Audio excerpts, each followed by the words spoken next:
Dr. Judith Joseph, I am so excited to have you on the Save Yourself podcast because you told me before we started this that most people have high functioning depression or symptoms of it and don't know it. Tell us more. Well, so thank you for having me on. I love your work and I love I learned so much from your socials. So thank you for having me. Most people, I think, struggle with anhedonia and they don't know what it is. So I ask my clients, have they ever felt meh or blah, or just feel like they were going through the motions? They didn't understand what they were doing, why they were doing it. They were just kind of like, on autopilot. And they'll say, yeah, but isn't everyone like that? And I'm like, no, wake up. This is a symptom of possibly high-functioning depression. And high-functioning depression is not something in the DSM-5, the Bible of psychiatry, but it is something that a lot of people identify with. And in order to meet criteria for a clinical depression, you have to have low functioning or significant distress. Well, a lot of us walk around with symptoms of low energy, not feeling interested in things, having changes in our appetite and our, ability to connect with others, but we don't meet criteria for lack of functioning or significant distress. So what ends up happening is that you don't meet a certain, like checking the box.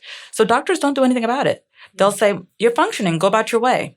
I think this is a mistake because I think that a lot of people, we can prevent a major depressive disorder. We can prevent substance abuse. We can prevent stress on the body that manifests as hypertension and so forth if we address these issues early before you get to the point of low functioning, before you get to the point of significant distress. But we don't do it because in our healthcare system, we're looking for a lack of functioning. We're waiting for things to break and then we fix them. So this approach allows people to really prevent these issues from happening, prevent these crises from happening, so that people can live richer, fuller, healthier lives and have sustained success. Wow. Oh my gosh. I think a lot of people listening are like, wait a second. How do I know what are some of the top symptoms that I would be feeling? And I know that we're going to talk so much more about it. You have a new book coming out, and I wanted to make people aware that your pre-orders are actually open. And it's right here. It's called High Functioning. And it's going to go through the entire way to know and the treatment options. So let's get people started. How do they even know that this might be an issue? Well, usually I'll ask my clients to take my quiz. I have a high functioning quiz. It's on my website. Anyone can fill it out. And then I also ask them to take the anhedonia quiz. And then I make them do a little bit more work and I say, take the trauma inventory. And the reason I ask them to do these three things is because they're all connected. People with anhedonia, which is they're walking around feeling meh, blah, uninspired, just going through the motions. A lot of times they are dealing with unprocessed trauma. So we all went through something recently. We went through a pandemic. We went through 2020. And after that, there were political uprisings. There were wars, bad news. The wage gap is larger than we've ever seen. The rich are getting richer, the poor are getting poorer. There are a lot of reasons for people to numb themselves, to cope with the everyday. And on top of it, we are living in an age of social media. We can't escape bad news. We're constantly self-soothing by looking at a screen. Who knows what that's going to do to our brain? We have these short-term studies that show that it can impact children and adults. But what are we going to learn in the long run, right? So we have this unprocessed trauma, all of these negative ways of coping, and then we're walking around feeling blah. It's a recipe for a disaster, a mental health crisis, actually. So how do we know that we're kind of getting to the brink? So is the anhedonia, is that something that could have been, okay, for years, but does it have to get worse for you to kind of know that this is something that you need to get treatment for? We don't want it to get worse. I want people to start recognizing the signs today. So when you take the quiz and you're like, okay, there's a question about eating. What am I like when I eat food? Do I take the time to savor it or do I shove it in my mouth? Do I just swallow? Am I just eating to live and I'm not really savoring the food, right? Yeah. What are your relationships like? Do you find yourself zoning out when you're with your loved ones? Do you find yourself not interested in things that you used to be interested in? What is your sleep quality like? Do you find that you're not getting good sleep? You're waking up feeling unrefreshed? These are all points of joy. I think people think about happiness as a picture, right? The number one thing I get asked as a therapist is, I just want to be happy. They come in, I just want to be Yeah. happy. And it's interesting because I'm also a researcher. Yeah. And on none of my research scales is the word happy. None of them. Because in medicine, we're in the business of eradicating disease, right? Yeah. So we're trying to decrease the depression. But nowhere on there is the word happy. And I don't think that's a mistake. I think that what happens is that when we tell people happy is what you're supposed to attain, they'll forever chase after it. And the studies show that when you're running after this idea of happy, you will never be happy because you're always going to look for something else. I'll be happy when I get a job. You get the job, you hate the job. Yeah. Then I'll you be switch happy to when another I'm this job. size or this Right. weight or When I this finally get married. friend. Yeah. Relationship. Exactly. Yes. We're chasing this idea of something that's not real. But when we reframe it and we look at the sensations of being a human, right? So what is it like when you eat your food? Like what are the flavors that you're tasting and smelling? What is it like when you go to bed at night and you wake up? Does that sleep feel restful, enjoyable, pleasurable? What is it like when you play with your pet? Are you getting a lot out of that interaction? These are the sensations of what it's like to be a human and to derive happiness. Yeah. But no one sells us that. They sell us this picture of a house, a car, a partner, kids, and vacations. And then we don't feel happy when we get those things.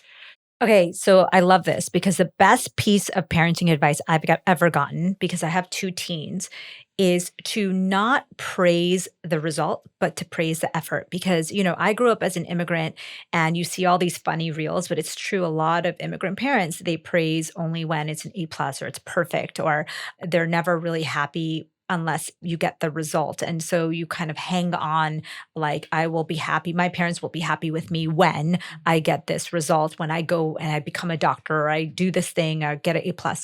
And I think what I want it to be different. And when I heard praise their effort, especially when you notice that they are doing a good job and celebrate it, I thought, wow, I wish I had that. I wish somebody had praised, my journey and celebrated it with me. And so that I could learn to celebrate my journey rather than just like these arbitrary results that honestly didn't make me happy after the fact. So I love that. So if someone notices these symptoms, what's the first step that they should take? Well, I think what you're saying about the effort also, it's important to think about intrinsic versus extrinsic motivation. So the extrinsic is, I'll have a degree, I'll have a home, I'll have, no debt, all these things that are external motivators. Yeah. But what about learning lights you up? Yeah. Like talk to your kids. What do you really enjoy about learning? Because a lot of times what we think our kids like is not what they like, right? Yeah. So we really have to listen. And I think it's the same for adults. What is it that lights a fire under you? Yeah. What gets you waking up in the morning? And why are you not doing more of that? A lot of people don't know what they want. If you ask people, what do you really want? They don't know. So the first step is figuring out who you are. We forget who we are along the way. When we're very small, we're taught, okay, try to understand your feelings so that you know if your tummy hurts, you can go to the bathroom. Or try to use your words to express anger if you're feeling irritable so that people understand what's happening on the inside. But somewhere along the line, we stop teaching adults this and we're just told to just do what you're told, get through it, and don't process. And I think we do need to spend time getting back into our bodies and understanding who we are. What is it that you want? Figure that out first. I love that. I think a lot of people will, go through the motions of life. And like you said, it seems like everybody's doing the same thing. So you almost normalize it and you think that it's a normal part of life. And I think that's the same thing with health. Like a lot of people think that as you age, you're supposed to decline in your mood, in your, the things that you can do, accomplish. And it's just not true. I mean, we can accomplish amazing things at an older age. So if someone wants to learn more and tell us more about your book and what it's going to cover and how people can get a copy of it. Well, so I have my principles, the 5V to thriving and not just surviving, which it sounds really cheesy, but I think many of us are just surviving. Yeah. We're not really living life. And so I take you through 5 steps that are evidence-based. The first is validation. Start to say out loud how you feel. If you're feeling angry, if you're feeling sad, start saying it. Don't suppress the feelings. Start to get back into your body again. And you can validate in many different ways.